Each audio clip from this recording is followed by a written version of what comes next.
Welcome to MTC. आज जो हम आप लोग को बताने वाले हैं वो है बीकॉम के सेकेंड ईयर और अभी के सीयू बीकॉम थर्ड सेमेस्टर का फाइनेंशियल अकाउंटिंग। उसमें जो आज हम लोग चैप्टर करेंगे वो है ब्रांच अकाउंट, जिसमें से कि एक क्वेश्चंस आता ही है 90%, 10 मार्क्स का सम्स एग्जाम में रहता ही है। तो हम लोग सीखेंगे कि ब्रांच अकाउंट का फॉर्मूला सीखेंगे आज, और उस फॉर्मूला में क्या क्या चीज आता है पहले वो जानेंगे, क्योंकि फॉर्मूला जानने के बाद ही जो है हम लोग सम्स को आसानी से कर सकते हैं। तो आइए हम लोग सीखते हैं ब्रांच अकाउंट का फॉर्मूला, किस तरीका से ब्रांच अकाउंट इजीली बनाया जा सकता है वो हम देखेंगे। ब्रांच अकाउंट होता क्या है उसके बारे में थोड़ा सा कॉन्सेप्ट दे देता हूं, उसके बाद नेक्स्ट वीडियो में इसके बारे में थ्योरी में पूरे डिटेल में आप लोगों को दूंगा।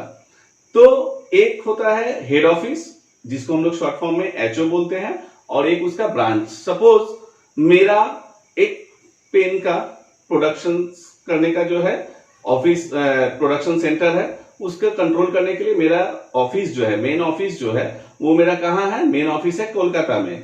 और कोई भी बिजनेसमैन कभी नहीं चाहता है कि उसका बिजनेस जो है एक ही जगह स्थिर रहे, वो चाहता है कि उसका बिजनेस क्या हो, स्प्रेड हो, चारों ओर स्प्रेड हो। तो नए नए जगह में मान लिए कि हम यहां से जो है हम दूसरे जगह दिल्ली या फिर कहीं और मुंबई शिफ्ट करेंगे, अपने बिजनेस पे स्प्रेड आउट करेंगे, तो उसके लिए इसको तो उठाएंगे नहीं, ये तो रहेगा ही, वहां एक नए ब्रांच खोलेंगे। तो ये हो गया हेड ऑफिस, कोलकाता हो गया एचओ, और जहां हम ऑफिस खोलेंगे या जहां उसका सेंटर या हेल्पिंग सेंटर या सब्सिडियरी सेंटर खोलेंगे उसको हम लोग क्या बोलते हैं, ब्रांच। तो जो भी होगा इन द बुक्स ऑफ किसका होगा, एचओ, क्योंकि हेड ऑफिस ही मेन है। और उसके अंदर में कहा कितना हम ब्रांच को भेज रहे हैं, कितना गुड्स भेजे हैं, कहां से कितना माल सेल किया है ब्रांच, कितना सेल वो किया मार्केट में, उसके पास कितना कैश आया, कैश सेल कितना है, क्रेडिट सेल कितना है, वो सारा जानकारी वो ब्रांच किसको देगा, एचओ को। तो HO is the main.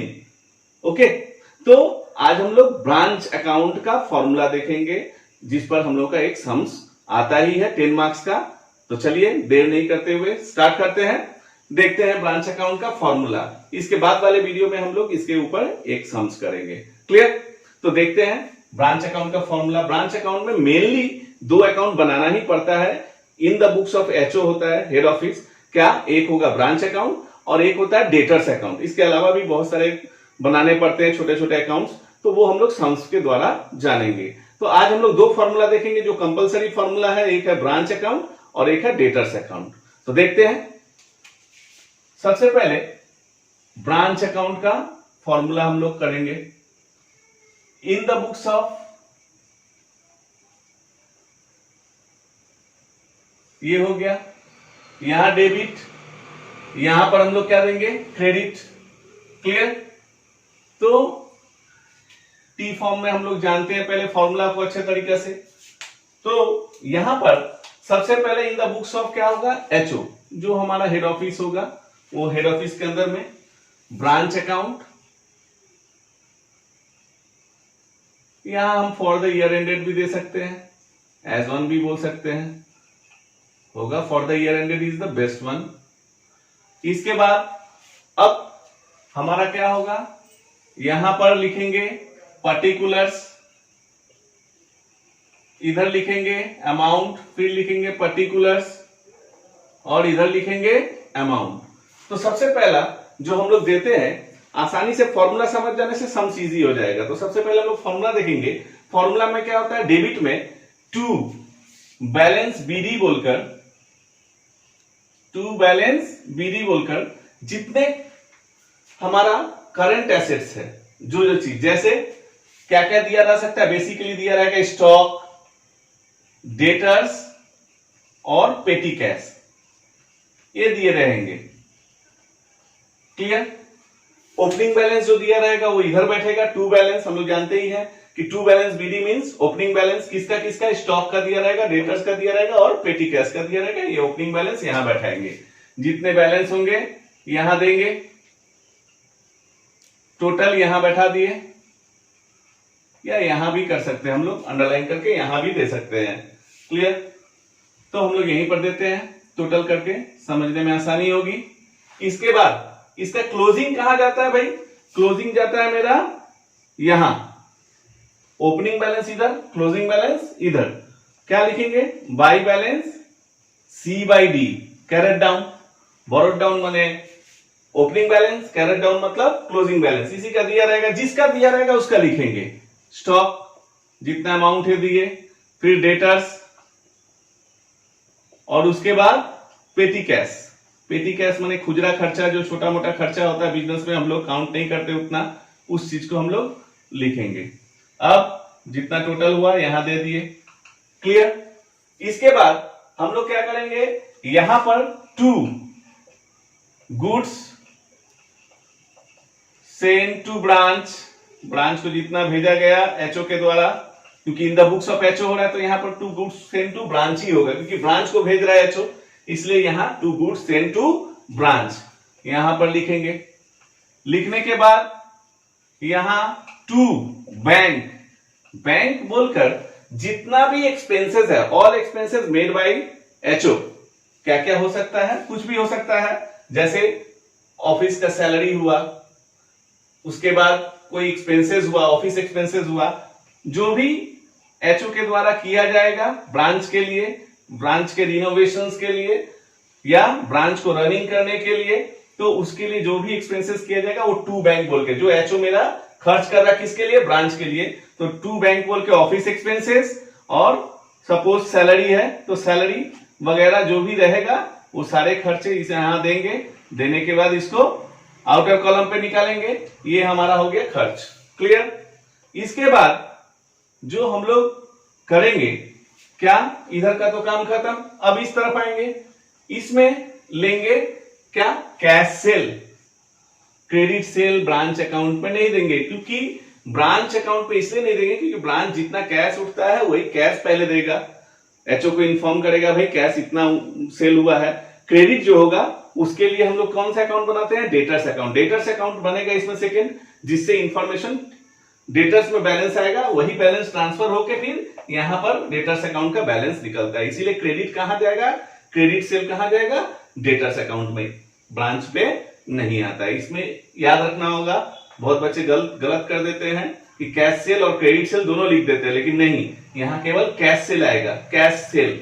Okay, इसके बाद बाय क्या आएगा भाई?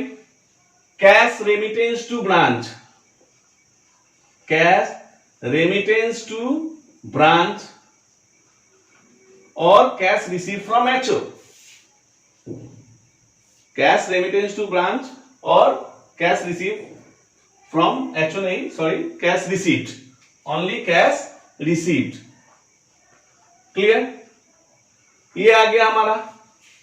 तो इसके बाद क्या आएगा? Third one, by cash received from debtors. जो क्रेडिट सेल हुआ था उसके अगेंस्ट में कितना कैश रिसीव किए, वो सारा चीज यहां आएगा, कैश रिसीव फ्रॉम डेटर्स। जितने अमाउंट्स होंगे कैश सेल का बैठाएंगे, कैश रेमिटेंस का जितना है वो बैठाएंगे, कैश रिसीव फ्रॉम डेटर्स जितना है वो बैठाएंगे। यहां तक होने के बाद इन दोनों को ऐड करेंगे, जिस साइड हायर होगा उस साइड बैठेगा। सपोज यहां हायर हुआ, ज्यादा है, यहां कम है, तो इससे इसको माइनस करेंगे, जो बचेगा उसको टू क्या बोल के लिखेंगे? यहां पर branch profit, to branch profit, clear, यहां पर देंगे। और ये हमारा फॉर्मूला हो गया ब्रांच अकाउंट का। फिर से एक बार क्लियर कर दे रहे हैं शॉर्ट पे, नॉर्मल कॉन्सेप्ट पे लेके। ओपनिंग बैलेंस जो भी दिया रहेगा करंट एसेट्स का वो यहां बैठेगा, टू बैलेंस बीडी बोल के stock, debtors, petty cash, clear.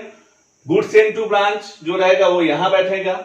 Bank जो भी एचओ खर्च करेंगे ब्रांच के लिए, ब्रांच का डेवलपमेंट के लिए जो भी खर्च होगा एचओ के द्वारा, वो टू बैंक बोल के ऑफिस एक्सपेंसेस, सैलरी सब यहां होगा। इसके बाद बाई में कैश सेल, फिर बाई कैश रेमिटेंस या कैश रिसीट, और बाई में फिर कैश रिसीव फ्रॉम डेटर्स, जो बाकी था। क्रेडिट सेल यहां तो बैठाते नहीं है, क्रेडिट सेल के अगेंस्ट में जो मेरा पैसा मिला वो यहां पर आएगा, cash receive from debtors.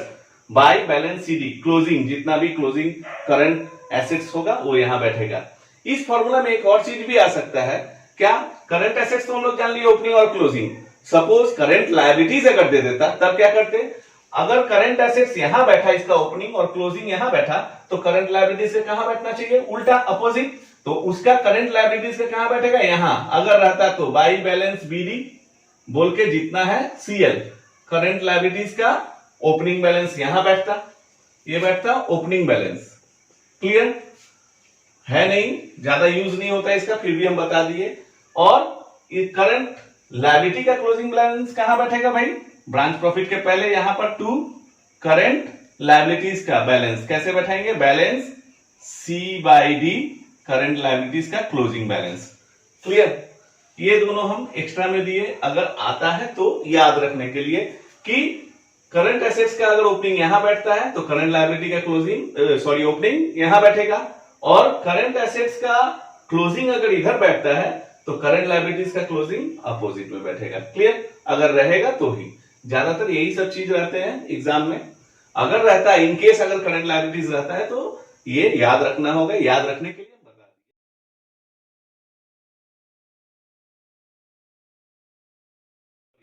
Current liabilities का ओपनिंग यहां और करंट लायबिलिटीज का क्लोजिंग यहां। क्लियर? तो फिर से बता दिए हम, ओपनिंग करंट एसेट्स का इधर और करंट लायबिलिटी का ओपनिंग यहां, और करंट एसेट्स का क्लोजिंग इधर और करंट लायबिलिटी का क्लोजिंग इधर। उसके बाद तो हम पहले ही बता दिए थे। ये है ब्रांच अकाउंट का फॉर्मूला। इसमें हम और एक फॉर्मूला बताया है कि करना है, वो क्या है, branch debtors account. Branch debtors account, तो उसके लिए हम लोग क्या करेंगे भाई, ब्रांच डेटर्स हम लोग नॉर्मली जानते ही हैं, ब्रांच डेटर्स और डेटर्स अकाउंट। इसमें क्या होता है, डेटर अकाउंट में क्या होगा, debit credit, same format. Same format में क्या होगा, ओपनिंग बैलेंस यहां, टू बैलेंस बीडी यहां बैठाएंगे। कौन सा ओपनिंग बैलेंस, 1 तारीख का जो भी बैलेंस होता है वो ओपनिंग होता है, और 31 का जो भी बैलेंस होता है वो क्लोजिंग होता है। तो टू बैलेंस बीडी यहां पर बैठा दिए, किसका बैलेंस बैठेगा, डेटर्स का, वही डेटर्स का बैलेंस जो यहां पर है, इसका ओपनिंग यहां बैठेगा और क्लोजिंग अगर दिया हुआ है तो यहां बैठेगा। समटाइम्स क्वेश्चंस में क्लोजिंग ही निकालना रहता है, इसीलिए इसके द्वारा हम लोग क्लोजिंग निकाल के जो बैलेंस आता है वही बैलेंस यहां बैठाते हैं। क्लियर? सम्स के द्वारा ये पूरा क्लियर हो जाएगा। तो फॉर्मूला में आते हैं, ब्रांच डेटर्स अकाउंट में to balance BD, opening balance यहां, और क्लोजिंग बैलेंस कहां बैठेगा, इधर, by balance C by D closing balance. अब इसके बाद क्या बैठता है इसमें, क्रेडिट सेल कहां भाई, टू क्रेडिट सेल। ये बीकॉम वाले लोग, हम लोग फर्स्ट ईयर में ही और फर्स्ट सेमेस्टर में ही कर लिए हैं, जिसको हम लोग बोलते थे सेल बैलेंसिंग अकाउंट। उसमें भी हम लोग डेटर्स और क्रेडिटर्स अकाउंट बनाते थे, सेम फॉर्मूला यहां अप्लाई होगा। और साथ ही साथ इसके अलावा सिंगल एंट्री सिस्टम में 11 में भी हम लोग सीखे थे, और बीकॉम फर्स्ट ईयर में भी सिंगल एंट्री था, फर्स्ट सेमेस्टर में भी था फाइनेंशियल अकाउंटिंग में। तो उसमें भी हम लोग क्या करते थे, जो कन्वर्सन मेथड है, थर्ड मेथड, उसमें हम लोग डेटर्स और क्रेडिटर्स बनाते थे। डेटर्स के द्वारा क्रेडिट सेल निकालते थे और क्रेडिटर्स के द्वारा क्रेडिट परचेज निकालते थे। सेम फॉर्मूला यहां भी अप्लाई होगा, डेटर्स का वही फॉर्मूला रहता है। तो ओपनिंग बैलेंस यहां बैठा है, क्रेडिट सेल यहां बैठा है। इसके बाद क्लोजिंग बैलेंस डेटर्स का इस तरफ क्रेडिट सेल बैठा है, और क्या क्या आ सकता है, बाई, और क्या आ सकता है भाई, by cash receive from debtors, जो इधर बैठा है, कैश रिसीव्ड फ्रॉम डेटर्स, ये हुआ। इसके बाद by bills receivable, BR, short में बीआर, बिल्स रिसीवेबल, बाई, इधर क्रेडिट सेल बैठा है तो इधर सेल्स रिटर्न भी आ सकता है। सेल्स रिटर्न को हम लोग क्या बोलते हैं भाई, रिटर्न इनवर्ड, रिटर्न इनवर्ड, ये जितना है यहां बैठा है। इसके अलावा भी जो जो आता है वो यहां बैठाएंगे। बिल्स रिसीवेबल यहां है, अगर बिल्स रिसीवेबल डिसऑनर्ड होगा तो कहां होगा, तो यहां होगा to bills receivable dishonoured. Clear? तो ये हमारा है फॉर्मूला। तो इसके द्वारा हम लोग को निकालना क्या है, तो हम लोग को क्वेश्चंस के अनुसार समटाइम्स क्या रहेगा, कुछ कुछ समय हम लोग को देखा रहेगा कि क्लोजिंग डेटर्स नहीं दिया हुआ है, तो इससे हम लोग क्लोजिंग डेटर्स फाइंड आउट कर लेंगे। ओके, कुछ कुछ समय हम लोग देखेंगे कि कैश रिसीव सम में नहीं है, जो कैश रिसीव फ्रॉम डेटर्स हम लोग निकाल रहे हैं वो इससे निकाल लेंगे। क्लियर? या कुछ कुछ समय देखेंगे क्लोजिंग भी दिया हुआ है, ये भी दिया हुआ, ओपनिंग डेटर्स नहीं दिया हुआ है, तो इसके द्वारा हम लोग इसको ऐड करके यहां लेस करके यहां से हम लोग क्या निकालेंगे, ओपनिंग डेटर्स निकाल लेंगे। तो ये है डेटर्स का फॉर्मूला। और जो यहाँ बैलेंस बैठेगा वही बैलेंस यहाँ पर हम लोग, जैसे ओपनिंग डेटर्स निकाले तो उसका बैलेंस हम लोग यहाँ बैठा दिए, अगर क्लोजिंग निकाले तो इसका बैलेंस यहाँ बैठा दिए। बैठाने के बाद इसको टोटल किए, total credit minus total debit, जो आएगा वो हमारा ब्रांच प्रॉफिट। ये होगा balancing figure, bal fig short पे। तो ये है हमारा ब्रांच अकाउंट का फॉर्मूला। क्लियर? शॉर्ट में ओपनिंग करंट एसेट्स यहां, क्लोजिंग करंट एसेट्स यहां, goods send to branch debit, to bank जो भी एचओ खर्च करेगा सारा खर्चा इधर, इस तरफ में बाय क्या हो सकता है, अगर ओपनिंग करंट लायबिलिटी रहा तो यहां बैठेगा और क्लोजिंग रहा तो करंट लायबिलिटी यहां बैठेगा। इसके अलावा कैश सेल हुआ तो यहां पर, उसके बाद कैश रेमिटेंस, उसके बाद कैश रिसीव फ्रॉम डेटर्स, ये हो गया total credit minus total debit जो आया ब्रांच प्रॉफिट। और ये तो हम लोग डेटर्स का फॉर्मूला है। क्लियर? उम्मीद करते हैं फॉर्मूला समझ में आया। इसके बाद नेक्स्ट वीडियो में इसके ऊपर हम लोग एक सम्स देखेंगे, जिससे हमारा जो भी डाउट है वो ब्रांच अकाउंट के प्रति जो भी डाउट है वो डाउट हमारा क्लियर हो जाएगा। ये सिंपल ब्रांच अकाउंट है, सबसे पहला हम लोग को यही करना होगा। तो इस फॉर्मूला को उतार के आप लोगों को कॉपी कर लेना होगा, क्योंकि इसके द्वारा ही अगर फॉर्मूला याद रहेगा तो ही हम लोग सम्स बना सकेंगे। क्लियर? तो आज के लिए इतना ही। आशा करते हैं फॉर्मूला समझ में आया। आगे नेक्स्ट वीडियो में बताएंगे। धन्यवाद।